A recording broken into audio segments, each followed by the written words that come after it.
De la Planet. Oh, you guys are live here. De la Planet. Oh, we're live? Oh, what's up, everybody? We are live. This is Meet Them Mondays. This is Beige. This is Giancarlo. What's going on? Tune in. If you can't hear the audio very well, go to joeradio.org. This is Eclectic Conversations. See you guys soon.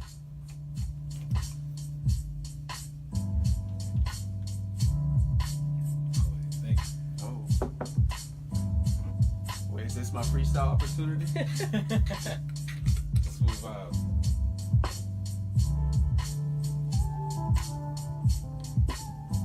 Check it. Peace world, welcome to Meet Them Mondays, a show about community, culture, and lifestyle in Miami. I'm your host, Cristian Portilla. Before we get into the show, I hope you all had a great Miami Art Week. Art Basel this week is one of my favorite of the year. It was also my sister's birthday, so we celebrated both. Some of my highlights were going to see Verdrablo DJ. That was really fun. I also went to the Damon Davis exhibit in collaboration with Black Lives Matter and catching some art fairs like Spectrum, Art Miami, Red Dot, and we also popped my sister's strip club tray, which was interesting to say the least. So tonight's show is our Eclectic Conversations with Jonathan. Do me the honors of your last name. De la Planet. That was beautiful. And Giancarlo Simpson. What's up? What's good? I'm so happy to have you guys here. Happy to be here. Likewise. So I want to say that this show came about like strictly based off energy, right? And so I have Beige with me. That's what we're gonna call you, right? That's your nickname, Beige, yes. Jonathan. And so we actually met on Friday night, so a couple of days ago, at an event at George's house. George was my guest on the I'm Going on a Sabbatical episode. So if you haven't heard that episode, please take note to do so because that was amazing. And so I knew that I had to have them here on the show after experiencing what an Eclectic Conversations event was about. And so Eclectic Conversation is a meetup series that hosts different people in intimate spaces to discuss various topics in popular culture. It's an event that embraces open dialogue for people with open minds and a desire to learn more. Absolutely. Yeah? Yeah. Yeah, you summed it up better than I do sometimes. And so let's start with some background info on both of you. Giancarlo, you're a mental health specialist, yes? And Yeah, I currently work as a primary therapist for a treatment center in Palm Beach Gardens. And I was a teacher at Miramar High School like about 6 months ago too, so. Okay. Yeah. And how'd you get into that work? Honestly, I got recruited. One of my old classmates, she works there. And she was recruiting me hard body during like the school year, you know, telling me about the place and told me to come check it out and what's it about. And honestly, I mean, I got pretty connected to the kids there.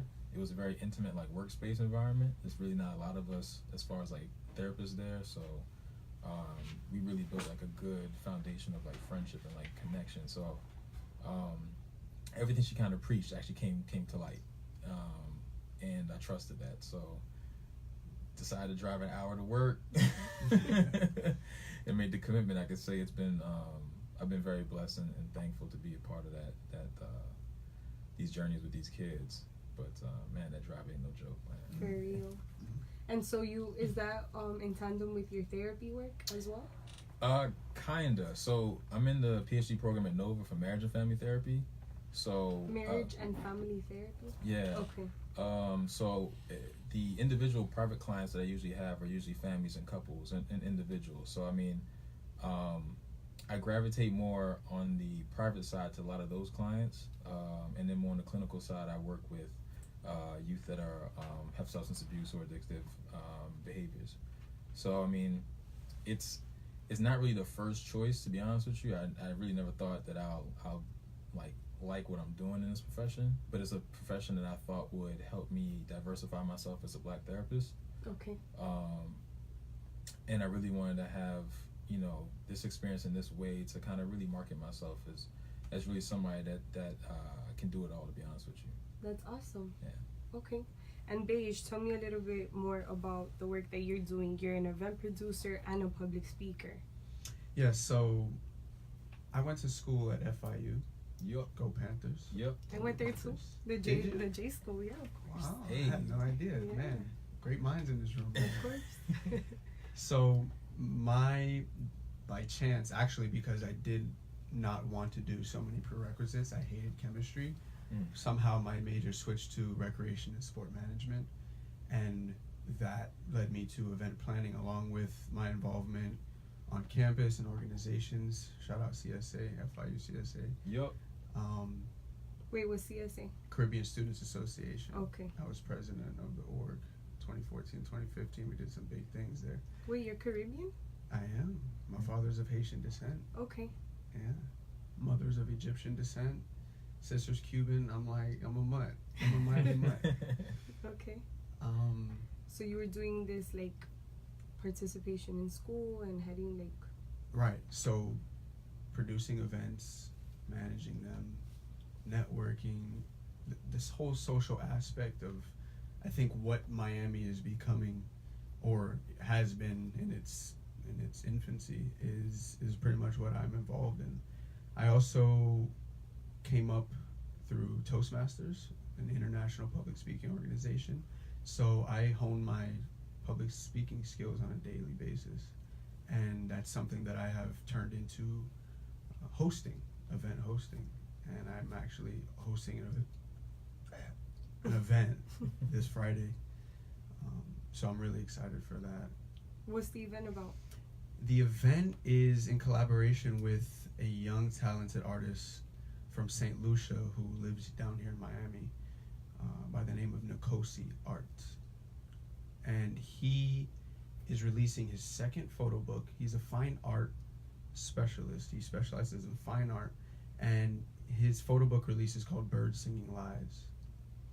Now, the whole concept, I would break it down for you, but I kind of want to leave the suspense. So. Okay. Yeah.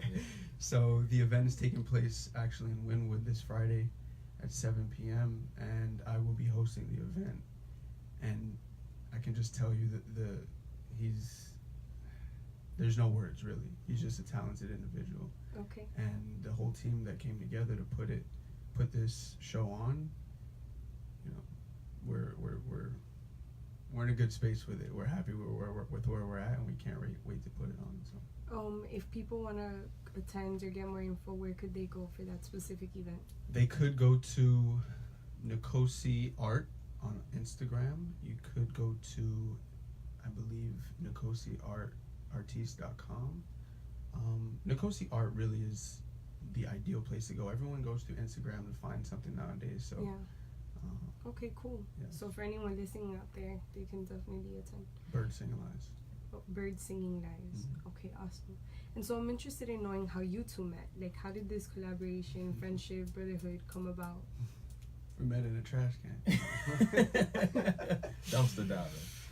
Are you serious? No, we're too fresh for that. No, Big facts. we actually went to school together, FIU. Yeah. And we weren't the closest back in college. Our relationship really strengthened when we started to work together at a boarding school in Boca Raton. And from there, it was just, I guess, my brother always tells me this. He tells me that proximity is one of the key factors in a relationship. You have to be close to someone in order to strengthen the bond, right? Of course. So working together gave us that opportunity, and you know, since then I feel we move on a similar wavelength. Okay. Yeah. That's amazing. And what did you guys like? How have you guys like come together in terms of like your art, or like how is it that you balance each other out? Like, what role do you play, Giancarlo? The role of. Go ahead. I feel like you should say it. You have to say it. I'm putting you on the spot. I feel bad if I don't know. Be honest. I mean, I think, man. I feel like I play the soundboard for John. Like when he has something going on, if he needs somebody to talk to, and that really like processes with him on like a different level. I'm the one that at least one of the ones that he talks to in that way, and I'm very transparent with him, and we've shared very vulnerable conversations together. I think it's very reciprocal. Mm-hmm. I mean, we feed off of each other, right? as far as our work and our art and what we do with Eclectic, it's more so like we use our strengths through our that we have from our profession, and we apply it. Yeah. So me being a talented public speaker, me having the event production background, I understand certain things that we can do on the marketing side, or on the structural side as far as the event goes, and speaking as well, where Giancarlo really comes in and adds that psychological aspect to what we do and understands some of the questions to give these people to get their mind, just thinking on a different level. And in fact, it happened this past Friday. He dropped the question in there, and it really, you could see how it affected everyone to the point where they were really concerned about the question.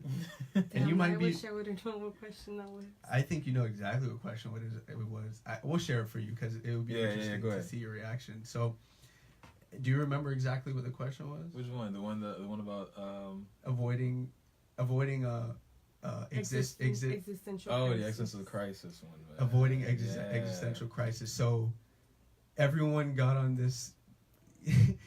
people they didn't know how to take it.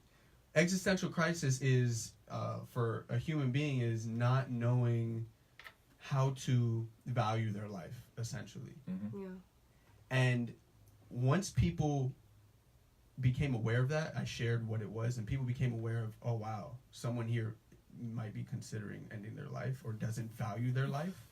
Everyone got into this like therapist mode, and they're like, oh, what should this wow. person do? 'Cause we Yeah, cared. like Yeah. So hold on, before we continue, Yeah. let's backtrack a quick second. Yeah. So Eclectic Conversations is essentially a meetup series, that's what I call it, where you invite different people throughout your social media, through your close friends, however it is you let me know, and you all meet up at this certain location.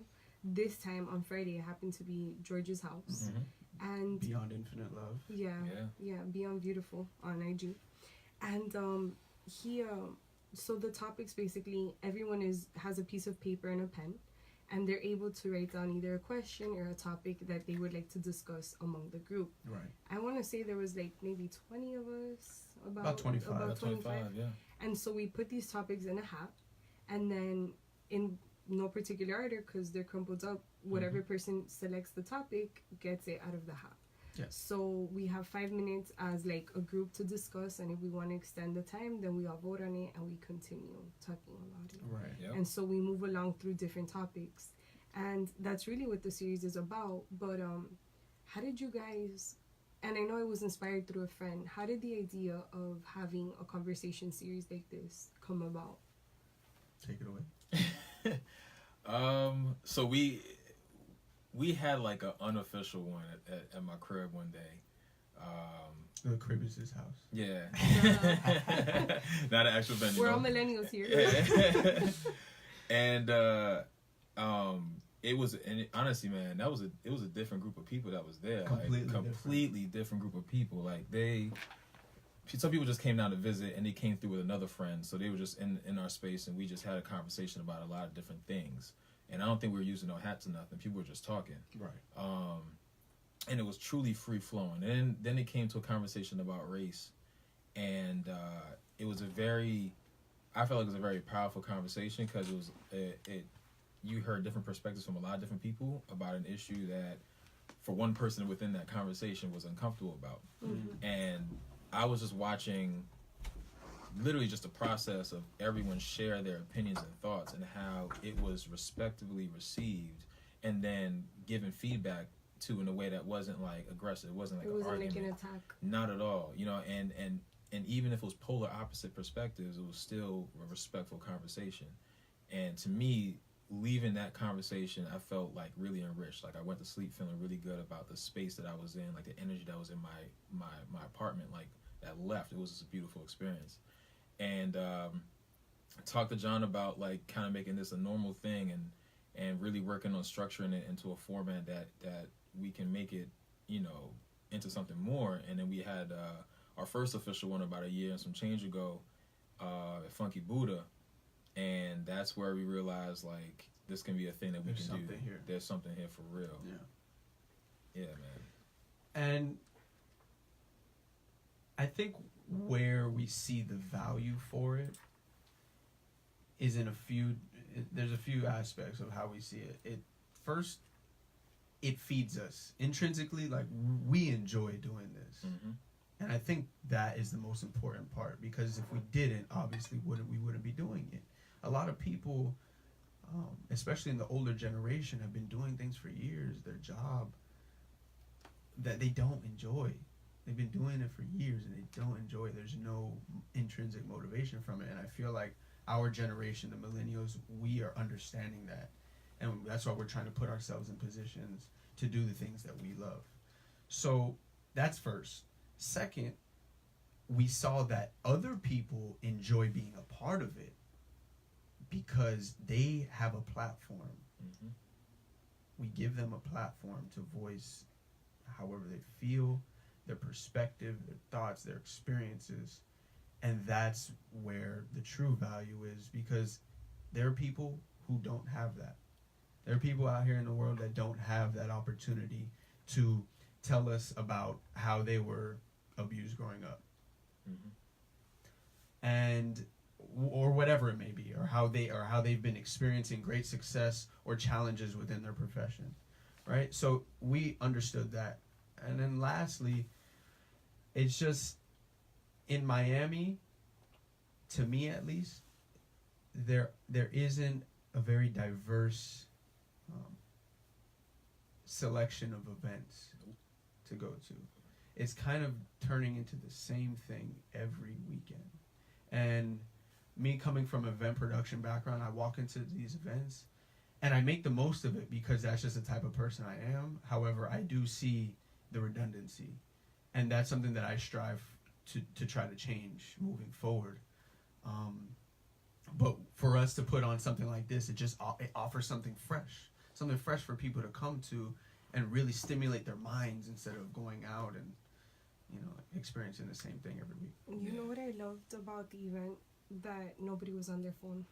Oh yeah, that's part of the rules. That's man. part of the rules. Part Even of the though we rules. didn't mention it, we didn't even mention. No. We didn't mention it. Oh, No, we you didn't. didn't. That's right. Yeah. Exactly. But nobody was on their phone. It was amazing, and like, everybody's so aware and present, and they all want to listen to each other. Mm-hmm. And as someone who loves having conversations, obviously, Yeah. it was very special. And I remember thinking to myself, like, I'm here to listen because that's what I do most of the time, right? I'm a listener.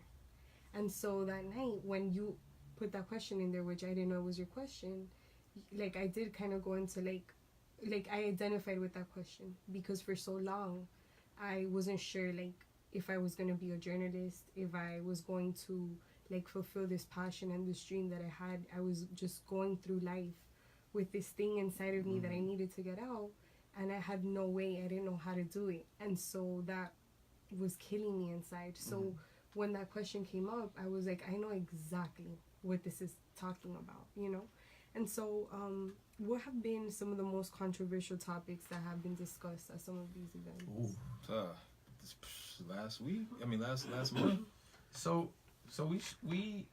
you came to a conversation party, which is what they are. You came to a conversation party where we decided to take it back to the roots of when we started the event and make it more free-flowing and randomized. Yeah. Okay.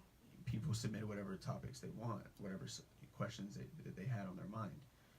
We actually pick a theme usually for our events. Okay. And then people will ask questions related to that theme, and we guide the conversation like that the way. Me Too Right. Yeah. one that you guys did. Mm-hmm. So if you want to share about Uh, because I would agree with that. I think that one, I mean, to be real, man, that one was a hot button. The Me Too one. The one on families, man, I thought that was pretty heavy. The one on families was really heavy because a lot of people, like, the questions and the commentary and just the conversations about your relationships with your parents, like, some people got really emotional. Yeah. I remember some people stepped out. And then people just sitting back in retrospect thinking about, like, someone was like, damn, yo, I need to go talk to my mom or my dad because I haven't really talked to them the way I thought I did. Yeah. And then we had topics about, like, did you feel like growing up, the things your parents did you know, the things that you said you never do, now you end up doing it, and everybody started going in about all the things that they, you know, like turning on the AC and leaving, you know what I mean? But not washing their dishes. Right. But like the Me Too one, the family one, I thought that was very powerful. Funny thing, when we first started, the consistent theme somehow will always end up in relationships. So I'll say that's one of the hot button topics is relationships, and whether or not it's worth it to be one in Miami, for example. I think that's a real thing too. Yeah. Shout out Mark Diamond, man. Mark Diamond back here taking photos of us while we're He's amazing. He's the artist next door. And so what are some of the best life lessons that you've learned from others that you might have been applying to your life today? Oh, yeah. Yeah, you got it. Yeah. This stands out of my mind every time. Jorge, actually, some people call him George, who opened up his space to us for this past Eclectic. He came to the conversation party we had the month before, and that was about the Me Too movement. With my wife. Right. They told me about you guys, which is why we're here. So shout out to Mel. Shout out, Mel. Yeah, shout out. With the lovely hair. Yeah. Curl twin. Yeah. Jorge was at that event, and the Me Too movement, sexual harassment, sexual assault is such a heavy topic. And Jorge did not say anything the entire event. He maybe got one comment in. At the end of our of our conversation parties, though, we have a segment where we have people share affirmations. And Jorge shared his affirmation, and that was the first time he spoke all night. And what did he say? He says, I realize that being a leader does not always mean you have to be the one to speak. Sometimes as a leader, you got to sit back and just allow others to speak, and you listen. And it resonated with me so deeply, because I'm typically the person that's out in front speaking to everyone, because that's what I do. But there's times where I don't want to speak. I just want to sit back and observe, or just listen to what other people have to say, because I can develop a new perspective that way. But the other thing he stated was that I chose not to speak at this event because I understand that there are people who are here tonight who may not receive that opportunity to speak in their daily lives. So for me to take away the spotlight from them would be a bit selfish. I love Georgie. You know? I love It's Georgie such a so much. selfless act. And that's a beautiful thing, because that's something that we kind of process with everybody there, and even some of the people a part of like the event itself even talked about it, was that there are voices in here that are trying to be heard, and for some of us, some people just get caught up in the idea of just talking about the issue while we're kind of minimizing someone else's voice and experience. And like hearing that conceptualization, I was like, you know what, man, let me just shut my ass up. You know what I mean? Like, all in all, Yeah. don't just talk the talk. right. That's what he was trying to say. Yeah. For real. I don't have to talk just to talk. You want to know something that I realized about myself when I went to the event, and I don't know if this happens to you guys. I quickly realized, and like I guess this is judgmental of me, so I'm in awareness that I'm being judgmental. But I already knew like who were the people that I wouldn't get along with, and who were the people that I would get along with. Just because so the event basically starts off with everyone introducing themselves, right? And so you guys kind of do like some house rules, like this is a safe space, we're not here to attack each other, we're going to listen to each other, and as you know, as maybe as graphic as the topic might be, we have to understand that everyone's different way of expressing themselves, and don't take offense, don't take it personal, you know, all the house rules. I know right? exactly what you're gonna say. So I'm like listening to all of this, whatever, and it was like everybody goes around and introduces themselves, which is great because you want to kind of know who you're in the room with. Like, Right. we might get deep, you know? Yeah. We Yeah. are gonna get deep. Right. So I want to know. And so as people were going around, like, I immediately knew, I was like, I'm not gonna like this person, or I would fuck with this person, you know? Yeah. I like this person, or like I want to talk more to this person. And it's like I realized that like the sassy in me was like when the people that I knew I didn't really like, like I kind of wanted to dismiss what they were saying and not like listen. And another part of it was like being careful with like what you ingest and like what you take in and what you listen to. And so I remember thinking, like, what is it about this person that is bothering me? Like, what, maybe, like, we're mirrors of each other, so there's something about me that bothers me that I see in them. And I'm getting all deep. Yeah. And Nah, so that's great. I wonder if you guys have kind of, like, that bullshit detector now, as you've been meeting so many people. I don't know if it's bullshit or you pick up on the vibes, you know what I mean? I think there are some people that we notice can be in a position to kind of monopolize the conversation. Or polarize the conversation, too. Right. And one of the important things that we talked about that we noticed was that for them, this might have been their only space to even talk, to have a voice of their own. And they're going to milk it for all it's worth. Exactly. So they're not groomed on how to properly, like, have this conversation. No. And Jonathan has said it clearly. Like, one of his things is, you know, the idea of really understanding what it is to have a conversation. And that really is what one of the goals of this whole event is, to really kind of facilitate and in some respects teach people how to have conversations, how to listen effectively and how to speak effectively. So me understanding, like, all right, man, this person's talking for like 10 minutes about something and they running their mouth on it kind of be two things. One, they really haven't talked about anything like this before, or two, they probably never been in a space where they actually even have felt like they had a voice. So this is the one opportunity and they want to go ahead and try it. And you know what? I get it. And for some people, it's also that they are very much stuck in their thought process and how they view things.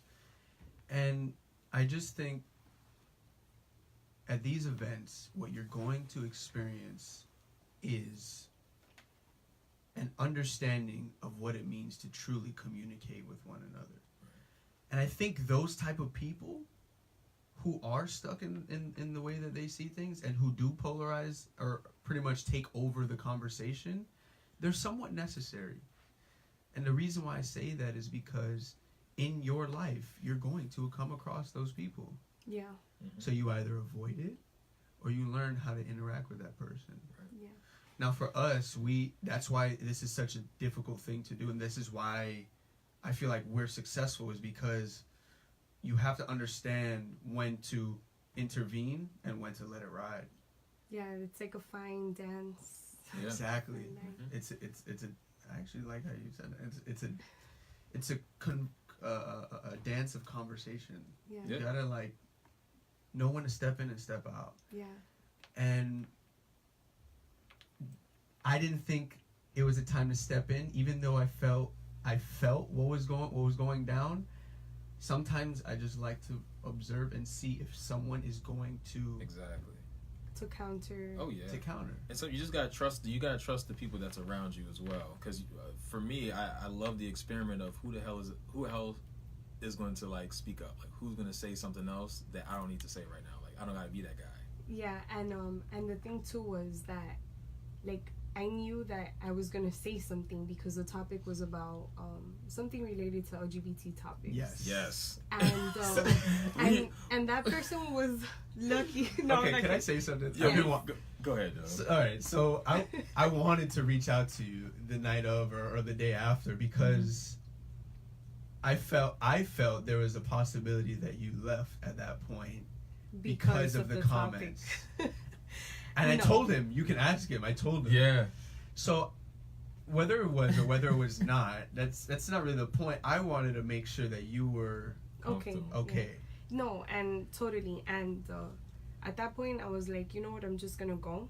But it wasn't because of that in particular. Okay. It wasn't. But you know, talking about. So you have to be sort of mindful. You have to be patient, right? With different forms of expression of these different people. I think that when you're in a place where you are exchanging so much energy, both of you as the hosts of these events can become really charged with a lot of energy from other people.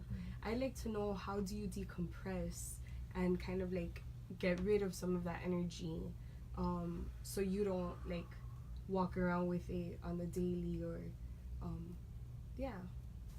And especially you, Giancarlo, because you're also you do this work basically just like all the time. Right. So you're, you know, exchanging energy with people who sometimes isn't always so positive. How do you both decompress and kind of get rid of that energy? Well, we do have each other, I think, first and foremost. Yeah. Okay. Being that we work together on this project, we do have each other to go to. But I think outside of that, we have our own outlets. You know, like for me, I have family. I have writing as an expression, and being someone who naturally enjoys conversation. Sometimes I just speak to people who I don't even know. I just let them know about the situation because, again, it's just another opportunity to either get to know someone else or to just share an experience with a person, you know? Yeah. So for Giancarlo, I mean, what would your outlet be? I wouldn't necessarily be an outlet. I think one of the things that I do and I've learned to do over time is to kind of be very differentiated, kind of really, I don't mean this in a rude way at all, kind of be able to disconnect and know where my space is in comparison to the spaces of others. So like I'll definitely check in with myself a lot, like how much am I taking in from what this person has said, whether I need to pray for them or not, or what have you. But like I definitely check in on my own energy, and then I obviously have a conversation with John, or I'll connect with, you know, friends and loved ones, and in different ways and different spaces to kind of like release it in that way. But I do my best to actively like process what's going on in the moment and kind of remind myself of like where I am right now and if I can take it in or not. And usually it works 90% of the time. I'm able to leave it at home, leave it where it is. Excuse me. So. Okay. Yeah, because the series really feels like it almost felt like a big therapy session in a way, right? Because you're participating actively in exchanging ideas and conversation with all types of different people that come from all types of different experiences, have different pain bodies, have, you know, so many things going on, and you as a participant are actively saying like, I'm here tonight, I'm going to either listen or, you know, speak and leave this here, keep this private. But you really, when you take a seat at that table, you have to also understand that you're going to be patient when someone doesn't know how to speak on certain topics, or isn't so careful or mindful on how they're going to speak, because it can be offensive, you know? Right. Yeah. And so like it was important to me to have you both here and talk about this. Would you say that there is like some etiquette to having a good conversation with someone? Like maybe some points that people should know when having mindful, fruitful conversations where both parties or whoever walks away feeling like they got their message understood or across. I've grown up being a very adaptive individual, so I adapt to whoever I'm speaking to, or at least I do my best to. And when you're speaking to someone, something that I've learned, I very much study the art of communication and sometimes the psychology of it as well. But when you're speaking to a person, it's important to understand that person's temperament, like how they carry themselves. If they're a more calm person, you speak calmly to them. If they're a more hype person, you know, you match that energy. It's just about matching energy. It goes back to what you said about you could already tell who you're gonna like or not like in the event, right? And it's crazy. Shade. It's crazy because it's true. Because if you would have been there after the event, immediately the people who fuck with each other, they go directly to each other and they start talking. That's just you can't fake a vibe, right? But I want to. Sorry to cut you off, no, man. I think in my head, I think the my optimism when it comes to that though is like when you step into a space and you have that mindset, like I ain't gonna mess with this person, whatever. That during this conversation, during the event itself, like you get to learn more about that person and realize you guys have a lot of things in common, and you know what, you might really do mess with this person. Like I think that's one of the things that we love is the idea that we're bringing people from different backgrounds and different places to a space where they learn more about each other, they can connect. Like couple of guys I was talking to was like, honestly, man, I don't see myself hanging out or being or interacting with like most of these people here, but this gave me a great opportunity to really connect with people, and I feel like I'm building something new with these new people. I'm from that school of thought. That what you just said right now. Like I wouldn't hang out with those certain people that I said I wouldn't like, or maybe that's what I meant to say. Like, but I can appreciate their opinion even if it's one that I don't agree with, and I can appreciate that they, you know, said what they said and think how they think, because there are people that walk around in the world like that who think that way and speak that way. And wait, so you wouldn't hang out with us? You wouldn't hang out with us outside of this? what are we doing right now? But yeah, I really do like that you said that too, because it's not always a time and a place where you can get so many different people from so many different backgrounds talking about really different topics, and be in a space where you're not going to get confrontational, where you're not going to get offended, and when you're really there just to, like, on a human to human level, just to sort of understand, like, the human experience of that person. You know what I mean? Yeah. So And it really just provides an opportunity for people to work on where they're weak at in terms of communication. Yeah. If you're a talker, like, work on your listening while you're there. If you're a listener or you don't speak much, work on your speaking, and just be perceptive. You know, take it in and give out as you will in the same respect. Right. what have you learned about yourselves going to hosting these events, in terms of, like, how you appreciate different human beings on this earth? Like, how do you look at people differently? I mean, are you more patient? Are you a little bit less patient? Like, or do you sort of, like, maybe group people into certain, I don't know how it works for you, but I'm sure that as you keep having these events, there's different types of people that are similar. Like, I don't know, the people who might be a little bit racist, or the people that are maybe a little bit more sexist, or the people that are free-spirited and open to so many things. Like, how have your viewpoints on people changed? Well, What? you No, guys no. don't? Okay. I'll go after You guys are so... Okay, I got it. Well, I was like, you go, no, you go, no, you go, no, you go. Well, I've always been this way in terms of just being someone that likes to interact with people. So I come across a lot of people on a daily basis. I can't even count. I mean, it's ridiculous. It gets to a point where it's overwhelming. And I can relate. Yeah. And I find that there are people who come with similar thought processes, and I can identify it immediately. You know, if someone just gives me just a small fragment of information, I can immediately say, all right, in my mind, I'm like, all right, this person is probably a little more religious, or this person is probably more free thinking, or this person is more of a workaholic, or whatever it may be. I can pinpoint that, but I will never assume that's what you are until I ask you. And you tell me, Okay. yes, this is what I am. So I've learned to be patient in that regard, as far as not jumping to a conclusion of who a person is based on my assumptions. And I've also learned,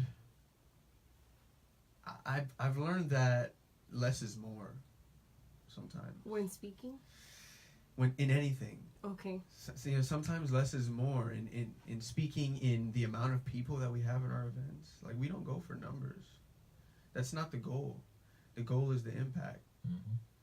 So to be able to put something together like that and not have to stress about, we got to get 1,000 people through that door, it's really it's very chill. It's liberating. It's very, sure, liberating, chill. Shoot, we can just have our conversation by ourselves with each other and be straight. Yeah. Yeah. So, you know, we never have this frustration of, we got to get this many people in there. It's like, no, people come. People are going to come. And it's a certain, I think what I'm realizing, it's a certain type of person that wants to come. Like, who are some of these people that go to these events? It's people who either want to speak out about their lives and learn about others. I think it's just inquisitive people. people who want to know more, who want to learn. Yeah, and I'll add on, and I'll say it'll be people that want a different connection from what they've experienced, like in this Miami Friday night lifestyle. Like this type of connection is very intimate, and very intimate in a different way than you hanging out with your party friends, right? Like this is a space where you're learning more about somebody on a very deeper level that you can build something off of. And I think that a lot of people genuinely want that. They get very comfortable and caught up in the idea that I just got to do the superficial stuff with my superficial friends. But I feel like there's a lot of people that connect or want to be connected with a lot of different people in there. And I think that's the beauty of the whole thing is I love the idea of walking out of here or leaving the event and still seeing people talk and seeing people that I didn't expect or that on paper didn't look like they would talk, chopping it up for another 30 minutes about something they should have talked about in the conversation or just learning more about each other. It's everything that goes on after the event to me that's very powerful. And I think that's what people want is they want something more out of their time with someone. Yeah.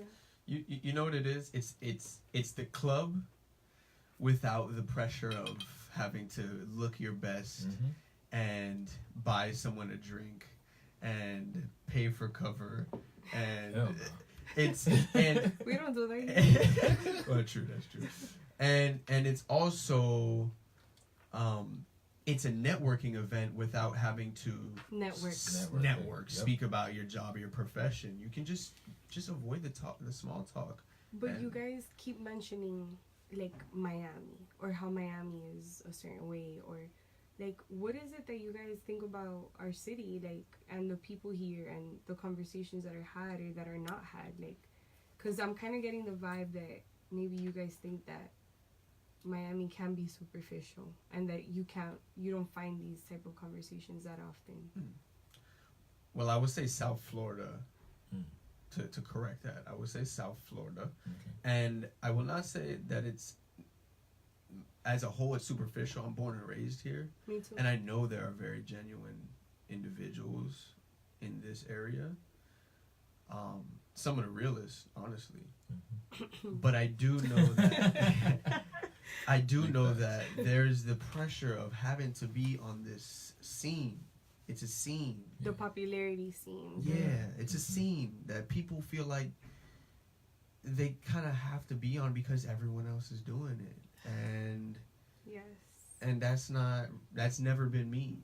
I've always gone up against the grain, whether it's through my style, whether it's through the things that I say, whatever it may be, I tend to go against the grain. That's me naturally, and that's why I cherish this experience so much. What about you, Giancarlo? I mean, honestly, I transferred from Maryland to FIU, so I came from this up north experience, and then coming down here it was different. And I agree with John. I think that what I've noticed is that a lot of people are trying hard for something that might not genuinely be them, and trying for experiences and relationships that really might not be fruitful for them. And I think what we give them is something truly genuine and organic, like very natural. Like you are comfortably in a space with other people talking about things that you've always wanted to talk to, but you can't talk to because you may not felt comfortable to talk to with your party friend or your homeboy, right? Now you're talking to somebody that actually knows about it or is genuinely curious and interested in hearing you talk about it. And I think that's what we give them that's different. I can't speak for everybody out here because I know there's a lot of intimate spaces in Hollywood and other spaces that have some really dope vibes. Yeah. Shout out to Smoke Signals, like, yes. You know what I'm saying? In Good Company. In Good Company. Yeah, man. So like there are some great movements out there that are doing a lot of things that's very powerful. I just think we serve a role that's very unique, and I feel like we contribute to that movement. Yeah.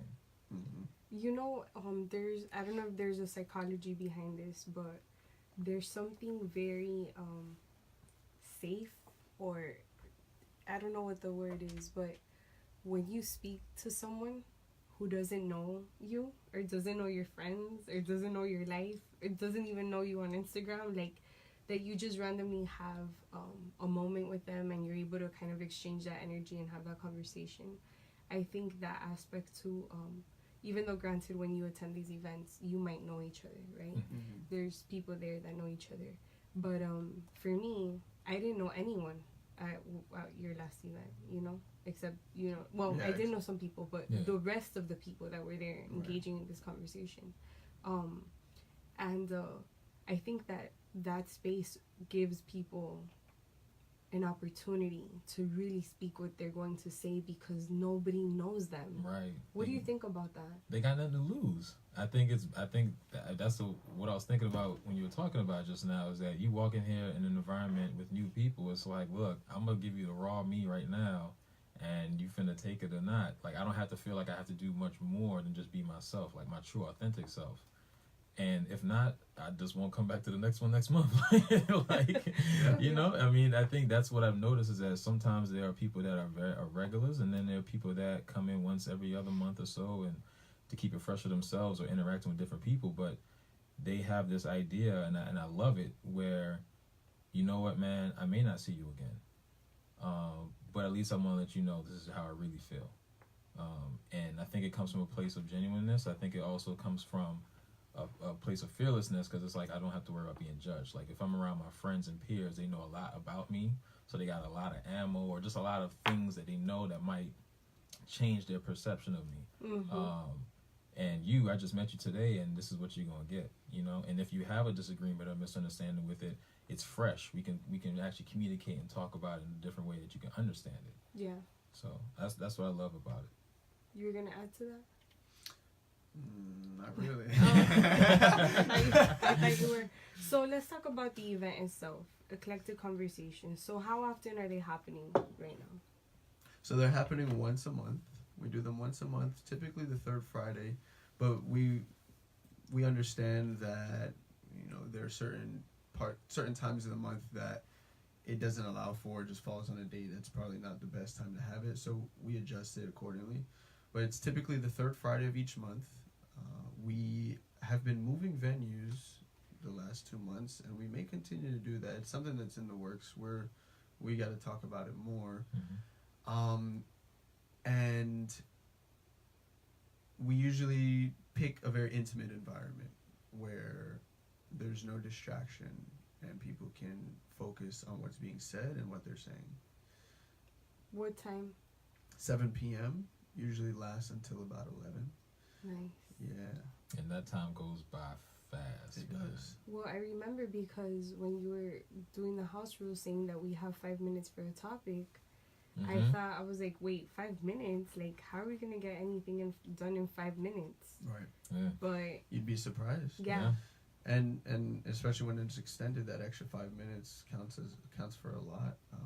We decided to put the expiration on the time just because, you know, some topics they draw out and it not everyone's really feeling it. Yeah, some people check out. Right. Yeah. So you want to keep it. You just want to keep the flow going. So we decided, all right, we got to cut it at this point. And we're on social media. Like, how can people stay in touch? So Eclectic Conversations on Instagram and Twitter. Okay. And individually, if people want to stay in touch with you. Individually, I am at Beige Warrior, like the color and like the warrior. Not to be confused with warrior. Definitely not a warrior. And for me, it's at Hydro88WR. Long story behind that whole name, but yeah, I'll be there. And Eclectic Conversations. And what do you want from the community? What would you like for people to know? People who haven't attended, maybe future collaborations.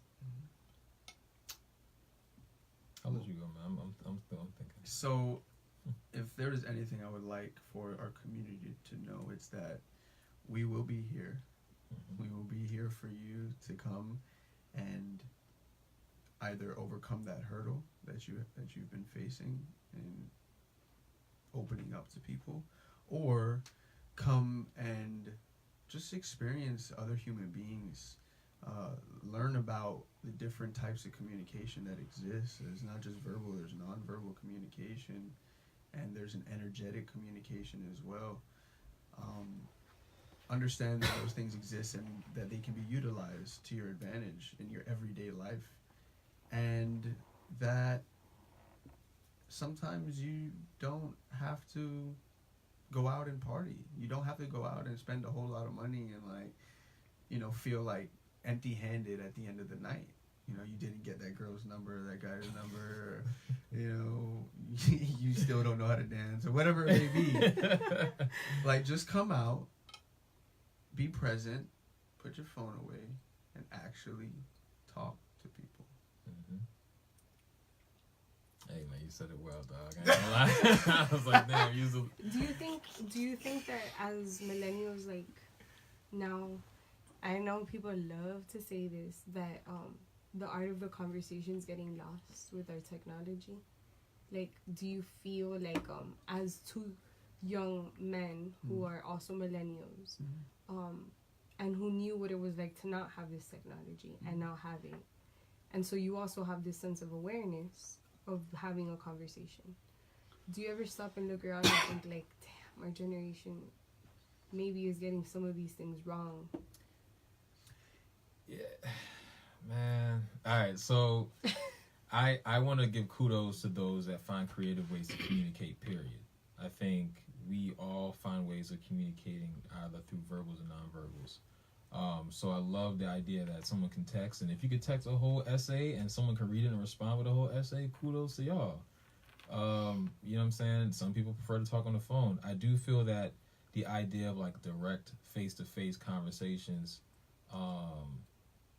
isn't really like, I can't say practice, but I say it's like popularized as much anymore.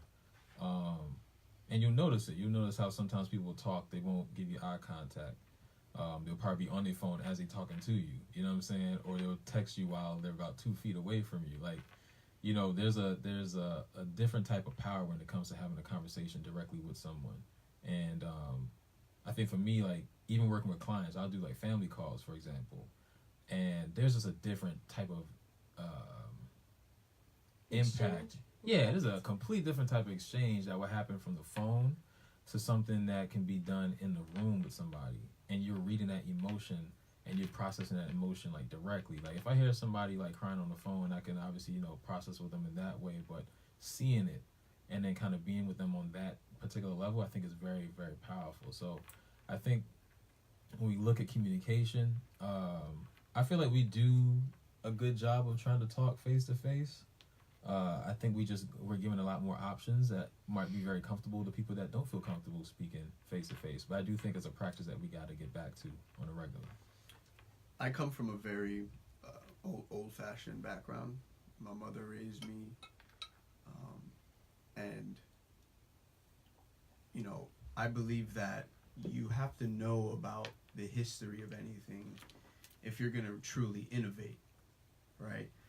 If there's anything that I want people to take from this interview tonight, it's this. Most of what you say is going to be properly communicated or understood, not based off of what you say. What I mean is 60% of communication is your body language.